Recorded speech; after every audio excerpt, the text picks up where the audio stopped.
Hi guys and welcome back. So today I'm going to be showing you how to make a loaf of vegan white bread. Let's begin.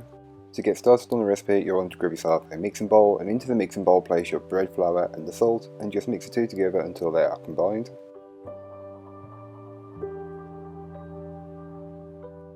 You can then go ahead and add in your vegan butter alternative along with the yeast, followed by the water, and then mix on a low speed to start with for around 2 minutes, followed by a further 6 minutes on a higher speed. After a couple of minutes of mixing, you will notice that the ingredients go from just ingredients and work their way into a dough, and by the end of the mixing time the dough should be smooth and almost leave the bowl completely clear. Go ahead and flour your work surface with a small amount of bread flour, then place your dough onto it and give it a brief knead just until it's smooth and elastic.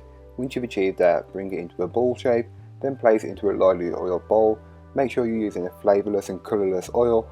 Then you can just place your dough into it and cover it with cling film and leave for around an hour or until the dough has doubled in size.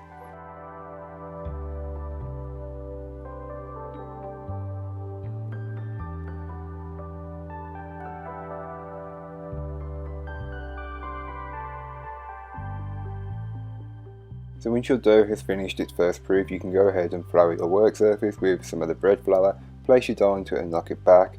Knocking it back is just the process of removing the gases that have built up in the dough during the first proof.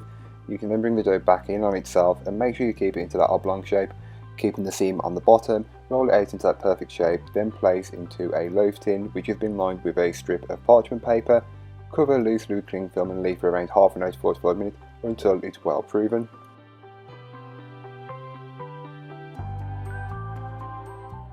As you can tell, the dough has risen very well, and this is what you were looking for. So remove the cling film, then you can go ahead and place it into your preheated oven and bake it off. All of that information will be in the blog post, which will be linked down below. Here is what the bread looks like once it's fully baked and completely cooled. You'll want to remove it from the tin to cool, otherwise it will make the bread soggy. Once you're ready, you can go ahead and slice it up as thickly or as thinly as you'd like.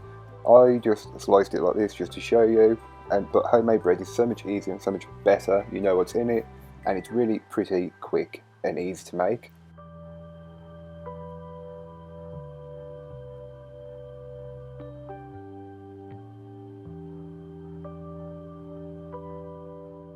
So thank you so much for watching. I hope you enjoyed. If you did, don't forget to like, comment and subscribe for more from me, and I'll be back again on Thursday with another video, so join me then.